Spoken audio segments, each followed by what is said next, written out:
Salut à toi. J'espère que tu te portes bien, ainsi que les tiens, que vous prenez bien soin de vous en ces temps un petit peu compliqués.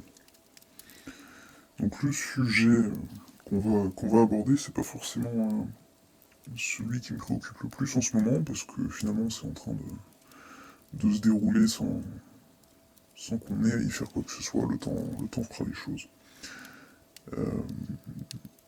Mais quand même, c'est un sujet que je trouve important parce que il est complètement tu dans les médias, donc ce sont les élections américaines. Euh, Là où la plupart des gens s'en sont arrêtés, aux dernières nouvelles, Trump a remis en cause les élections, la légitimité des élections. Suite à ça, il y aurait eu l'insurrection qui aurait été, on va dire, provoquée par Trump pour beaucoup. Et ensuite, du coup, c'est bon. C'est validé. On est passé à autre chose. Biden est président, il fait ce qu'il fait, on en pense ce qu'on veut, mais il est président. Plus personne ne parle de ces histoires d'élections frauduleuses. Ce que les médias ne disent pas, la plupart, 99,9% des médias ne disent pas, autant en France qu'aux États-Unis par ailleurs, c'est que le peuple a parlé. Il a été entendu, en partie. C'est un bon début en tout cas. Je m'explique. Dans le dans l'État de l'Arizona, le comté le plus peuplé, je n'ai plus le nombre d'habitants, mais en tout cas c'est le comté le plus peuplé d'Arizona, donc c'est quand même quelque chose de relativement important. En tout cas, cela pourrait modifier suffisamment, potentiellement, les votes pour inverser la tendance, a priori, s'il y a bien fraude. Donc le peuple a parlé, c'est-à-dire que le peuple a appelé ses représentants dans ce comté de Maricopa, dans l'Arizona. Le peuple a appelé ses représentants, a fait entendre son opinion. Alors je dis le peuple, tout le monde n'a pas appelé, j'imagine, mais en tout cas il y a suffisamment de gens qui se sont manifestés pour se faire entendre et pour un recompte des votes soit demandé. Alors il y avait déjà eu 2 recomptes. Il me semble, je ne veux pas dire de bêtises, donc là je mets un petit bémol, mais il me semble que ce sont les recomptes officiels. C'est-à-dire que vous avez le compte et un recompte pour valider, si vous voulez. Donc il me semble que c'est ça. Mais ça c'est sans certitude. Ceci étant dit, donc un troisième recompte a été demandé par le peuple, et que ce décompte soit fait par une société indépendante. Enfin, plusieurs sociétés indépendantes. Par ailleurs, je crois qu'il y a 4 sociétés qui sont mandatées. Le juge a accepté les preuves que le peuple a apportées, donc il faut savoir que si c'est passé, c'est pas anodin, parce qu'il y a énormément d'États dans lesquels des procédures similaires ont été enclenchées. Mais étonnamment, les procès, les procès ont été expéditifs, de ce que j'ai lu. Donc en Arizona, écoutez, il faut croire que c'est passé entre les mailles du filet, que finalement il y avait sur le chemin du peuple, il y avait des gens de bonne foi, ou en tout cas avec une intention plutôt rigoureuse et de légalité, on va dire. Alors il faut savoir que ce recompte a été, enfin du moins j'allais dire les démocrates, mais au-delà des démocrates, c'est le conseil électoral. Chaque État a son conseil électoral qui supervise les élections, et ce conseil est composé de républicains comme de démocrates. Et donc ce conseil a vraiment fait beaucoup pour essayer d'empêcher ce recompte de se produire. Malgré tout, ça s'est passé. Donc le recompte a commencé. Ça fait quelques semaines de ça, et c'est censé se terminer fin juin, aux dernières nouvelles. Fin juin, début juillet. Alors ça, c'est une information, comme je disais, qui est passée sous silence. La seule chose qui est sortie, à ma connaissance, dans, dans, dans quelques gros médias américains type CNN, c'est selon moi, une espèce de graine qu'ils plantent. C'est-à-dire qu'ils ont essayé de remettre en cause la rigueur avec laquelle ce recompte était fait. Ils ont remis en cause la sécurité, une histoire de stylo, de couleur de stylo, pour dire ça rapidement. Lorsque vous remplissez un bulletin de vote, on vous demande de remplir avec du bleu ou du noir pour que lorsqu'on fasse le recompte, on puisse s'assurer de la sécurité de la correction en interdisant les stylos bleus et noirs et en utilisant que des stylos rouges et verts. Donc soi-disant un stylo bleu aurait été trouvé sur place, sauf qu'au moment où ce stylo bleu aurait été retrouvé, le recompte n'avait pas commencé, c'était la semaine de formation des citoyens, qui par ailleurs viennent de différents horizons politiques, mais qui sont des citoyens lambda comme vous et moi, des démocrates, des républicains, des indépendants, voilà. Tout le monde est représenté, et de ce que j'ai vu, c'est quand même assez clean. Donc voilà, ils essayent de planter un peu cette graine, alors ils en ont pas parlé énormément. Moi j'ai retrouvé, je crois, une image vraiment sur CNN, enfin un petit moment sur CNN qui a duré quelques minutes, où ils en parlaient négativement finalement, en suggérant donc les problèmes de sécurité, la facilité de frauder, l'opacité également, alors qu'il faut savoir par ailleurs que j'ai l'adresse du site officiel du comté d'Arizona que tout le monde peut se procurer, sur lequel est diffusé 24 heures sur 24 le recompte. C'est-à-dire que vous avez plusieurs caméras dans le gymnase qui sont disposées et tout est filmé. Et tout est sécurisé, enfin il y a plusieurs étages de supervision, enfin c'est vraiment très très sécurisé. Et très transparent, puisque, comme je viens de le dire, c'est diffusé en ligne, en direct. Donc ça, à nouveau, c'est de la désinformation, très clairement.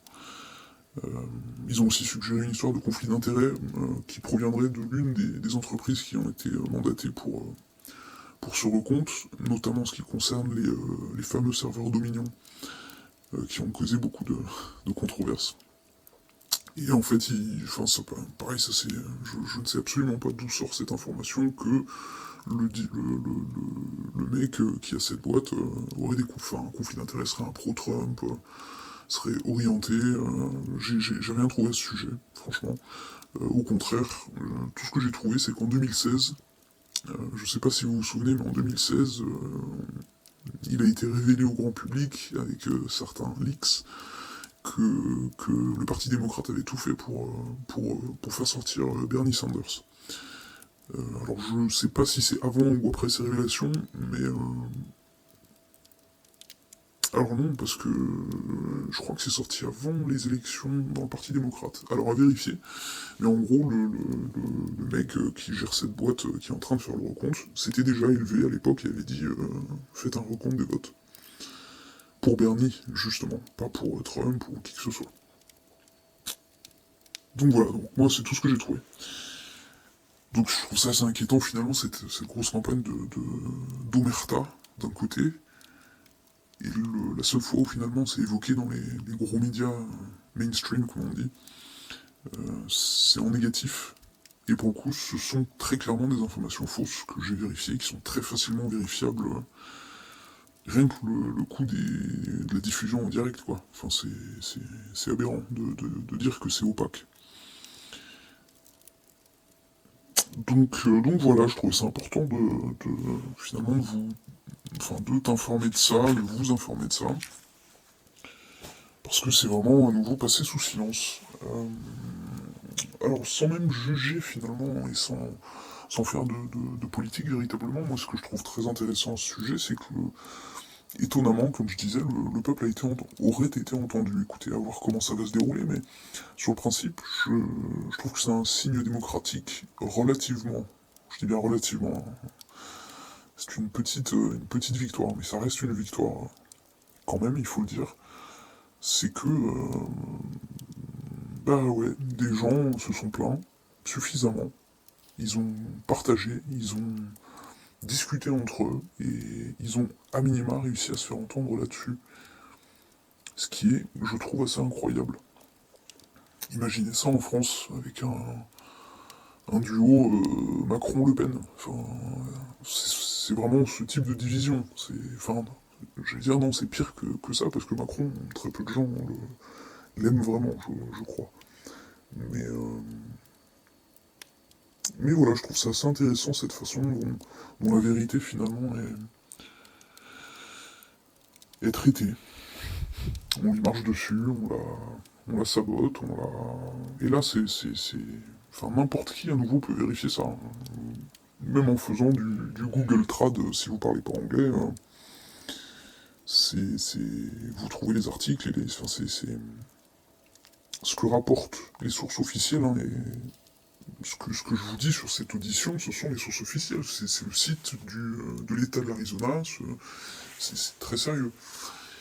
Et ce qu'il faut savoir, et ce qui est doublement intéressant là-dessus, c'est qu'un type a réussi à prouver, un expert, qui a été entendu dans ce dossier, c'est ce qui a fait que que c'est passé à travers finalement. C'était des preuves suffisamment probantes.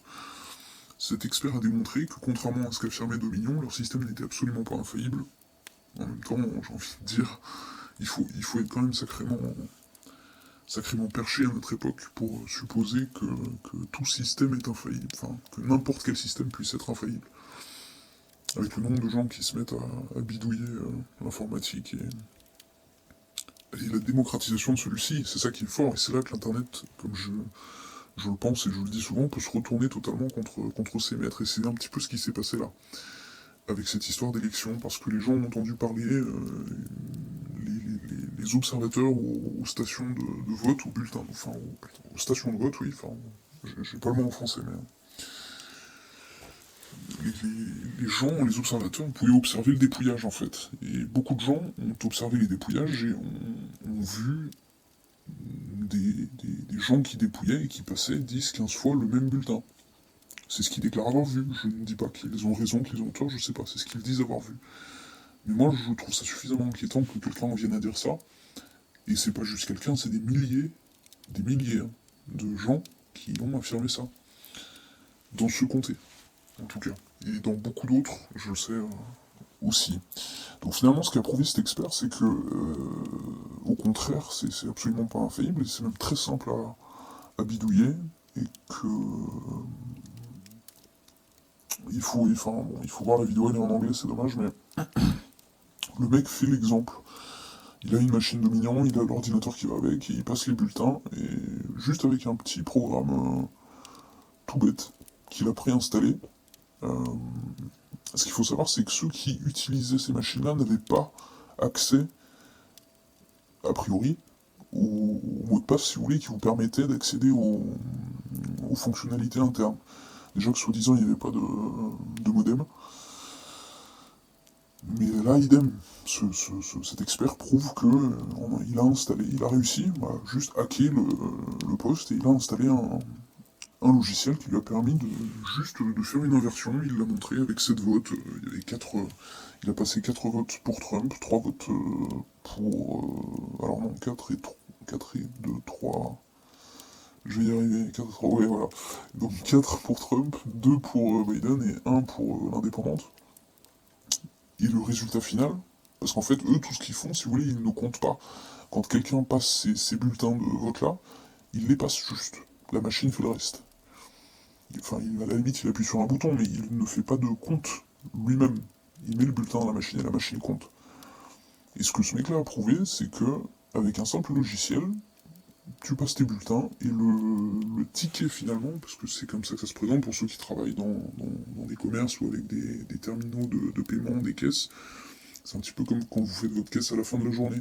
Ça vous fait un décompte. Euh, Sauf que vous n'avez pas le détail finalement.